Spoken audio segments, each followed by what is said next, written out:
नमस्कार दोस्तों, मैं विकास कुमार सिंह ऑनलाइन एजुकेशन 1 में आपका स्वागत करता हूं। और आज हम वर्ग और वर्गमूल पढ़ेंगे, स्क्वायर एंड स्क्वायर रूट। चलिए हम शुरू करते हैं।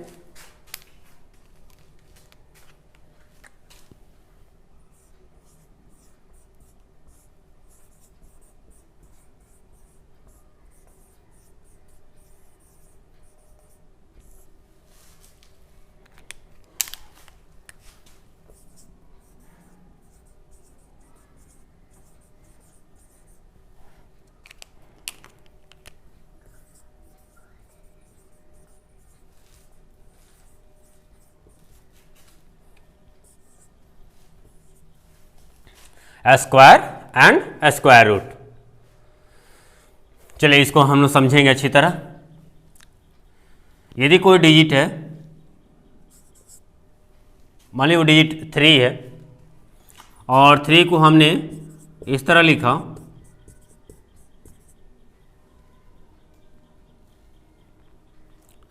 है ना। तो इसको जैसे कि हम लोग घात के रूप में कैसे लिखते हैं, 1 2 3 4 5 6, एनीथिंग अपावर 6। एक काटना पड़ेगा, बंद मत करो, ये काट देंगे। कहाँ जाती है? चलिए अब इसको समझेंगे हम लोग कि यदि कोई डिजिट है, यदि डिजिट 1 है और 1 का वर्ग ज्ञात करना होगा आपको, 1 का वर्ग,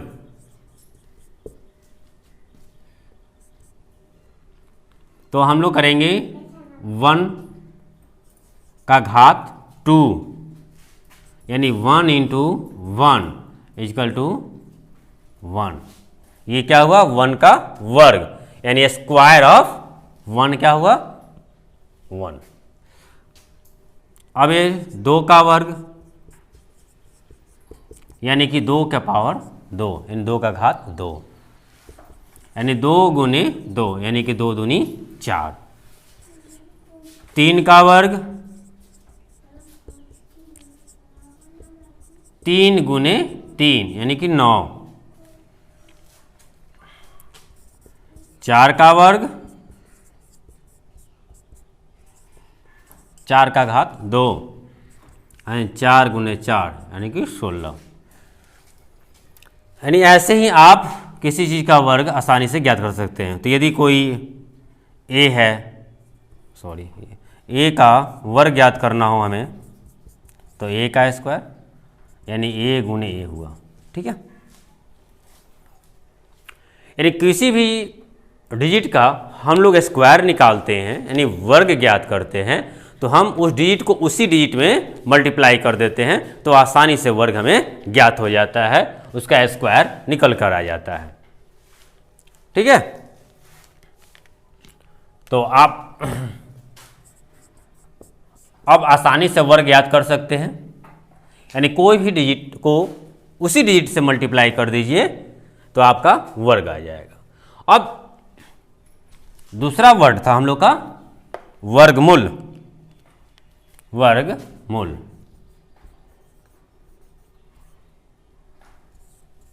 यानी कि स्क्वायर रूट।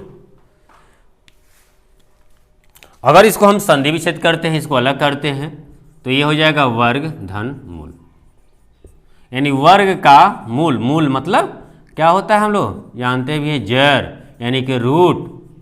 रूट कहाँ होता है? जमीन में, यानी पौधे का मूल, यानी पौधा कहाँ से पैदा हुआ? तो जड़ के सहयोग से आगे बढ़ा। तो वैसे ही यदि वर्गमूल निकालते हैं तो वर्ग का मूल हमें ज्ञात करना होता है कि वर्ग कहाँ से बना है। जैसे कि आप इसको यदि समझ पाएँ तो देखेंगे कि एक ये जो आया वर्ग, ये कहाँ से उत्पन्न हुआ है? तो ये इससे बना है, इस एक से।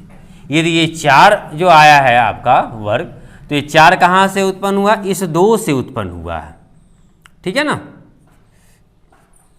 9 कहाँ से उत्पन्न हुआ है? तो इस 3 से उत्पन्न हुआ है। ये 16 कहाँ से उत्पन्न हुआ है? तो ये 4 से उत्पन्न हुआ है, ठीक है। ऐसे ही ए गुणे ए कहाँ से उत्पन्न हुआ? ए से उत्पन्न हुआ है। यानी कि वो मूल कहाँ से है, यानी कहाँ से शुरू हुआ। तो अब यानी कि हम लोग आसानी से पहचान पाएंगे वर्गमूल को। इसका कुछ संकेत होता है। यदि हम किसी डिजिट का वर्गमूल निकालते तो यह संकेत होता है, इस संकेत से हमें प्रदर्शित करना होता है। और यदि हम यहाँ पर लिखेंगे 4 तो इसको पढ़ते हैं 4 रूट, यानी कि 4 रूट पढ़ सकते हैं आप, इसको आप 4 रूट बोल सकते हो।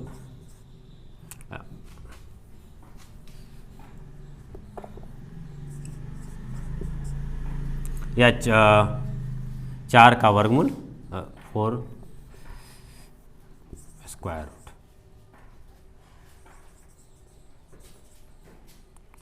स्क्वायर रूट या 4 का वर्गमूल, है ना, ये आपका। अब यदि हमें कोई अंक का, जैसे 4 का ही हम वर्गमूल निकाल रहे हैं 4 का, तो कैसे करेंगे? तो पहले हम 4 का फैक्टराइजेशन कर देंगे, यानी गुणनखंड कर देंगे। जिस तरह अभाज्य गुणनखंड हम करेंगे, जिस तरह हम एलसीएम निकालते हैं वैसे ही, तो 2 दूनी 4, 2 से डिवाइड करोगे तो 2 बार में जाएगा। तो यानी कि 1 2 और 2, 2 को 2 मिला, तो आप इसको लिख सकते हो 2 गुने 2। तो ये ध्यान रखना होगा कि अंदर, इस रूट के अंदर यदि जितना पेयर्स होगा, यानी पेयर्स बनेगा, यदि एक पेयर्स बना तो एक बाहर निकल के आएगा, 2 पेयर्स बनेगा 2 बनेंगे। तो यहाँ पर देख रहे हैं कि केवल 2 का एक पेयर्स है, यानी कि जोड़ा है, तो हम इस 2 में से 1 2 बाहर निकाल देंगे, यानी कि 2। तो अब ये 4 का वर्गमूल हम लोग क्या आया? 2। ठीक है,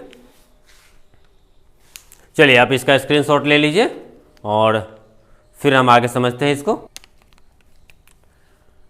यदि हमें 16 का वर्गमूल निकालना हो तो पहले हम लोग क्या करेंगे कि 16 का फैक्टराइजेशन करेंगे, यानी गुणनखंड करेंगे, अभाज्य गुणनखंड। 2 से डिवाइड करेंगे 8 बार में, 2 से 4 बार में, 2 से 2 बार में। तो आप देख रहे हो यहाँ पे 1 2 3 4, यानी 4 2 मिला हमें, तो लिखेंगे 1 2 3 4।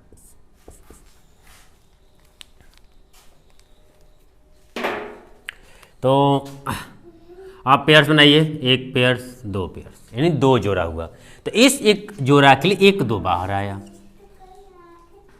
फिर गुणा में रखेंगे, इस एक पेयर के लिए 1 बाहर आएगा 2, तो आ गया यानी कि 4, यानी 16 का वर्गमूल 4 आया। ठीक है, यदि ऐसे ही आपका 256 दिया हो, 256, अब इसका वर्गमूल निकालना है, तो फैक्टराइजेशन विधि से हम निकाल रहे हैं, यानी गुणनखंड विधि से, अभाज्य गुणनखंड विधि से। तो हम पहले 256 का अभाज्य गुणनखंड कर लें। 2 से डिवाइड कीजिए, 2 एकम 2, 2 दूनी का 4, 2 8 16, फिर 2 से डिवाइड करोगे आप तो 2 6 के 12, 2 4 के 8, 2 से 32, 2 से 16, 2 से 8, 2 से 4, 2 से 2 दूनी 4। अब काउंट करो आप कितना है, तो 1 2 3 4 5 6 7 8, 8 2 है, यानी कि 1 2 3 4 5 6 7 8, 1 2 3 4 5 6 7 8, 8 हुआ। तो पेयर्स बना लेते हैं हम लोग, 1 2 3 4, 4 पेयर बना यहाँ पे। तो चारों पेयर्स के बदले में हम लोग बाहर निकालते हैं, तो इस एक पेयर से बदला 1 2 बाहर, इस एक पेयर से बदला 1 2 बाहर, इस पेयर से बदला 1 2 बाहर, और इस पेयर से बदला 1 2 बाहर। मल्टीप्लाई कर दो आप, 2 दूनी का 4, 4 दूनी 8, 8 दूनी 16, यानी कि 256 का आपका वर्गमूल जो निकला 16 हुआ। ठीक है, अब दोस्तों हमने एक भाग विधि होता है, ये फैक्टराइजेशन विधि हुआ, जो यानी गुणनखंड विधि से आपने वर्गमूल निकालना सीखा। अब हम सीखेंगे कि भाग विधि से हम कैसे निज्ञात करेंगे, क्योंकि जब फैक्टराइजेशन से हम करते हैं तो छोटा होता है तो बनाना आसान होता है, लेकिन जैसे ही बड़ा वर्ग हमें मिल जाता है जिसका वर्गमूल निकालना होता है तो हमें दिक्कत आने लगती है। तो हम एक भाग विधि से भी जानेंगे। जैसे आपको 1024 का स्क्वायर रूट ज्ञात करना है, यानी वर्गमूल ज्ञात करना है।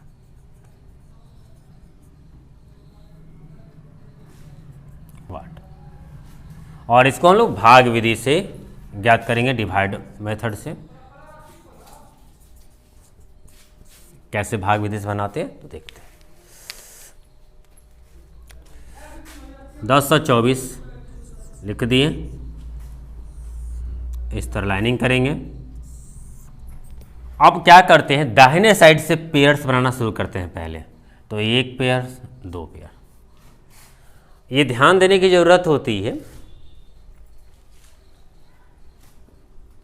जो भाजक होता है यहाँ पे जो लिखेंगे भाजक, वही यहाँ होगा, यानी सेम टू सेम। यहाँ जो लिखेंगे सेम यहाँ लिखेंगे। तो जैसे कि हमने, और ये पहले हम देखेंगे 10 आया, 10 तो 10 है, तो आपको ध्यान रखिएगा कि भाजक भी वही लिखना है और भागफल भी वही लिखना है, दोनों सेम होना चाहिए, अलग अलग नहीं होना चाहिए। जैसे कि यदि हम 2 लेते हैं तो 2 × 2 यानी कि 4 होगा, 3 लेते हैं तो यानी कि 3 लेना पड़ेगा इधर भी, यानी कि 9 होगा, 4 लेते हैं तो 16।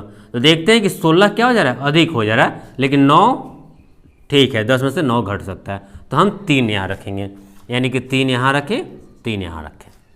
तो आपका तितरी का 9 आया, 9, 10 में से 9 घटा देंगे तो 1 आया, है ना, और 3 जोड़ेंगे तो ये आपका 6 हो गया। और फिर ये क्या इधर ऐड करते हैं, ये 124 हो गया, यानी 24 हुआ। अब ध्यान रखिएगा, और ये ऐड है ना, ये 3 लाकर इधर ऐड कर देते हैं। इसके बाद यहाँ जो रखेंगे सेम यहाँ रखेंगे। तो एक चीज़ ध्यान रखिएगा, लास्ट वाला अंक आप मिलाइएगा। लास्ट वाला अंक यदि 4 है तो लास्ट यानी कि या तो 2 हो सकता है या 8 हो सकता है। तो हम यहाँ 2 रखते हैं पहले, आप रफ में भी कर जरूर देख लें, जैसे 62 × 2 रखते हैं, और 2 दूनी का 4 और 6 दूनी 12, यानी 124, यानी कि 2 और 2, तो आपका हो जाएगा 124। ठीक है, अब माइनस करेंगे, कट जाएगा, फिर ये 2 लाकर यहाँ जोड़ दीजिए, यानी कि 64। तो आपका वर्गमूल कितना आ गया, यानी कि square root of 1024 is equal 32। Clear हो गया ना? तो आप समझ गए कितना आसानी से हम निकाल लिया हमने। तो आप आसानी से भाग विधि से बना सकते हैं। ठीक है, तो दोस्तों आज का वीडियो आपको कैसा लगा, अपना कमेंट अवश्य करें, लाइक कमेंट शेयर जरूर करें, और यदि हमारे चैनल पर नए हैं तो सब्सक्राइब करना ना भूलें, और बेल आइकन को जरूर क्लिक कर दें, जिससे नए नोटिफिकेशन आपको प्राप्त हो। चलिए, धन्यवाद।